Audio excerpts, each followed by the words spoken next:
Hello, my name is Andrea, and today I'm going to be doing a limited palette challenge. So what I did in preparation is wrote down 3 colors on each of these little pieces of paper. Each of these are purposefully kind of hard, so we're going to have some fun with this. I'm going to be choosing one of these at random, so first I just need to shuffle them up and pick one. Let's see, how about this one?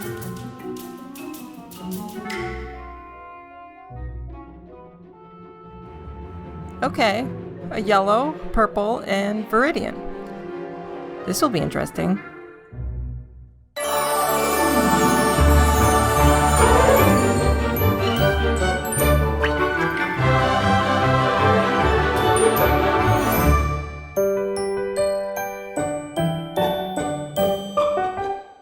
Let's get started. The colors I put down on these papers refer to specific colors in my watercolor set. So permanent yellow deep is this one right here.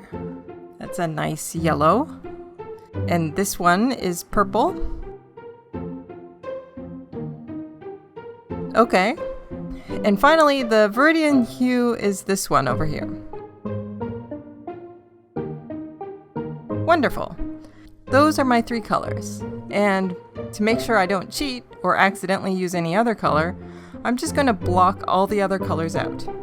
There. So what I'm going to do before I start the final piece is see what colors I can get by mixing. In my video where I paint with inverted colors, I explained how our eyes see color with our 3 cone cells, and how those cones sort of play on teams in order for us to see 2 pairs of opposing color groups, green versus red, and yellow versus blue. Basically, when I'm working with any limited palette, I want to make sure I figure out how to make those 4 color groups with the colors I have. Right now, I'm missing 2 of them. I don't have red or blue. So let's try and figure out how we can mix them. This purple is the closest thing we have to red, but it also has blue in it. So I'm going to add some yellow to neutralize the blue. And what we are left with is this neutral sort of brick red. Obviously, if we add more yellow, it will make more of an orange color, or we can add more purple, and it makes sort of a neutral pink color. This color looks kind of like red wine. Now to mix blue. We can take that purple color again, because it has both red and blue in it, and neutralize the red by adding green. And what we end up with is a sort of neutral blue. This is a kind of a purpley blue, and we can obviously go more purple, or with more green, it looks even more blue. But it's very neutral, and just for the heck of it, let's mix between the yellow and the Viridian. This is obviously a warmer green, and we can get an even more yellowy green, and another one but halfway between the warmer green and the Viridian. Okay, lastly, I want to make a neutral tone, some kind of mix of all 3. Basically, it should look gray or black, but with no dominant color in it.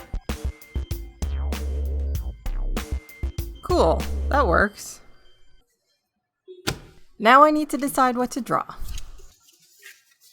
I don't know, it kind of looks tropical, but we don't have bright blue, so I guess it could be sunset or something. Okay, I think I have an idea. I'm using a limited palette, but I have a lot of colors to showcase. So my idea was to draw a tropical island at sunset with a volcano.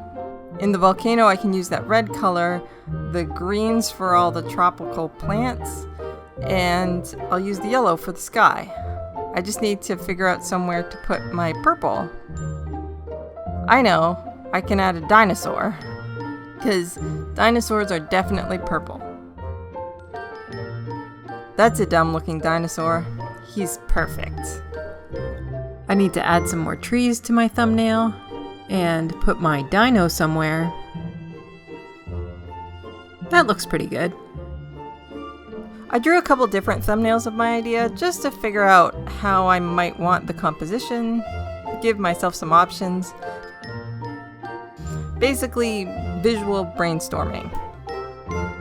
Okay, I think I know how I want to approach this. Let's draw this sucker.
now that I have it drawn, let's start painting.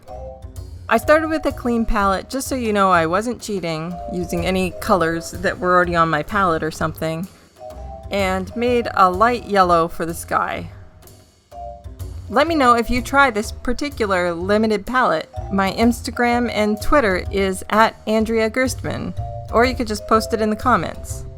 When I do more of these challenges, it would be really cool to feature your art in the end card or something. And you don't have to use watercolor. If you use something like gouache, oil, or acrylic, you can also use white to mix your colors. And feel free to substitute the green, yellow, and purple for one that you have. Just if it's a slightly different tone, you might yield different results. Once I finished painting the sky yellow, I've mixed a light yellow-green and used it to color the palm leaves, and I also used it to color some other greenery, like the grass and the bushes. Using a limited palette like this, you really learn how to use each of your colors to affect the color you are mixing. And because you can't make your colors in an obvious or straightforward way, you have to problem solve and experiment. It's just so weird when your only three options are more yellow, more purple, or more green. I mean, we are usually taught to mix from some kind of red, blue, and yellow. Most starter paint kits won't even come with a purple, and some don't come with a green. So using these three colors as your only available options is probably out of most people's comfort zones. And even though it might sound like I know what I'm doing, it's outside of my comfort zone as well. Mixing the sand color, for example, from the color options I'm used to would take a lot less time. I really sped up this footage. It was slow going mixing these colors. Though I did feel like I improved as I went, or at least I hope I improved. It would suck to do all this work and not improve at all. Here goes the red lava for the volcano. It definitely just looks brown at first, but it looks really red when the whole thing is finished. You'll see. This palette in particular is forcing me to use dull reds and dull blues. And learning to use dull colors as bright colors is really important to learn how to do. You don't need to use maximum saturation for things to look very bright. In fact, it's usually good practice to avoid maximum saturation. The reason for this is that our eyes are fine-tuned to see color differences. The receptor cells are literally comparing input to determine the color. I could put any two colors on the screen and you could always tell me which is more red or green than the other, or rather which one is more blue or yellow than the other, even when both colors are in another color family or very neutral. Oh man, this is where I put my hand in the wet paint and smushed it. No, this was the worst. I tried to get it out, but it didn't come out. Look at that. What a shame. Anyway, what was I talking about? Oh yes, comparative color differences. Basically, we don't really gather that much color information on colors individually. It's kind of like if there were two different games of tug of war, both with a green team and a red team. And you didn't know how many people were on either of the teams. But you have this magical ability and you can make all of the green players as strong as you want. Anything from lumberjacks to small children. Now, if there was only one game of tug of war, considering your magical ability, you wouldn't be able to tell how many people were on the teams. But with two games, you could figure out which of the games had a bigger green guy to red guy ratio by finding what strength to make all the green guys, so that in one game, red wins, and in the other game, green wins. Unless, of course, you're colorblind, which usually means that the pigments in one of your types of cone cells is a lot more similar to one of the other types of cone cells than it is for most people. Most commonly, this is with the L and M cones, because the range of light that L and M cones are sensitive to overlap a lot more than S cones for even people who are not colorblind. But anyway, back on subject. You shouldn't ever think of your color as a color on its own. You should think, will this look like the color I want compared to the colors I'm already using? And with this palette, I don't have any bright red or blue, so even a very dull substitute would look the most bright within the context of this painting. I've been trying to use the full range of colors in this palette. I didn't have any of that bright Viridian, so I put it on the bushes. And I used the bright purple in the clouds. I also added a cloud to hide where I smushed the paint earlier. I wouldn't normally put a cloud there. I think it ruins the silhouette of the island, but it was the best solution I could come up with. You probably noticed that after I had some colors on my palette, I just mixed into them to make new colors, rather than starting from scratch with every color. I tend to do this with any painting, but it's particularly handy with this because I don't have the option to grab a color like brown to dull a color down unless the brown is already mixed on my palette. And often whatever was on my palette was definitely more brown than bright yellow, bright purple, and bright Viridian. So at this point, I could start adding a second layer on everything. So I added some more intense yellow and a bit of orange to the top and blended it down. And that cloud behind the tree was still bugging me, so I thought I would add some more clouds so it wouldn't be so out of place. I also darkened the grass and added a second tone of green on the bushes as well as some shading on the palm leaves. Speaking of those palm trees, the style of the palm trees is inspired by how the palm trees were drawn on a show I worked on at Nickelodeon called Pig, Goat, Banana, Cricket.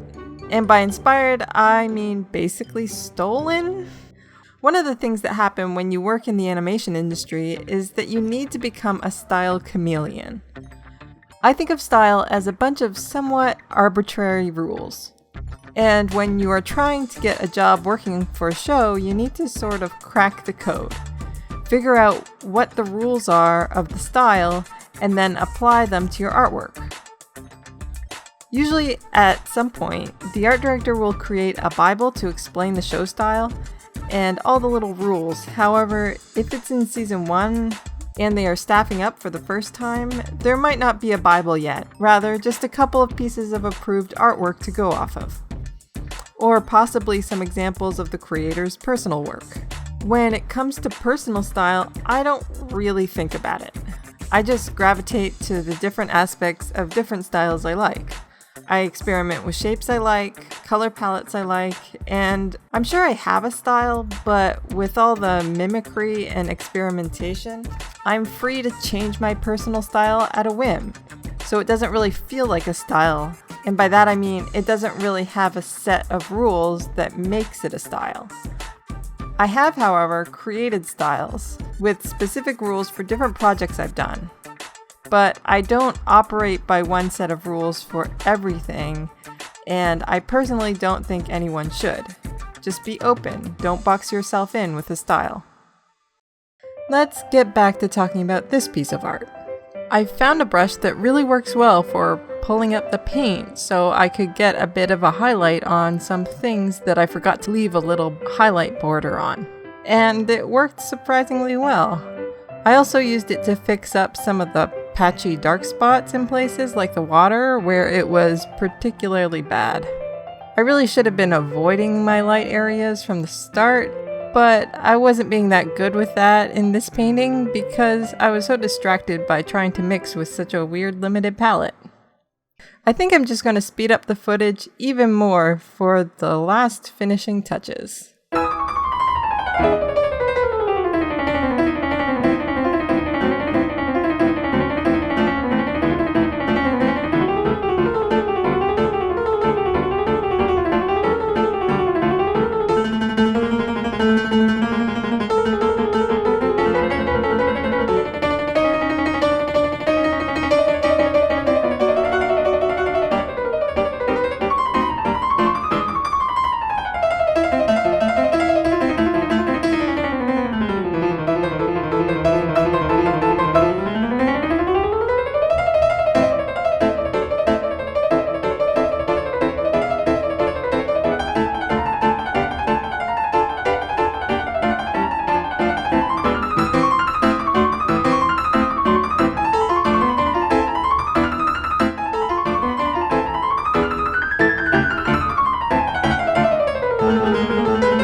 I hope you enjoyed this video. Let me know if you tried this limited palette, and if you'd like to see my future videos, make sure to hit that subscribe button.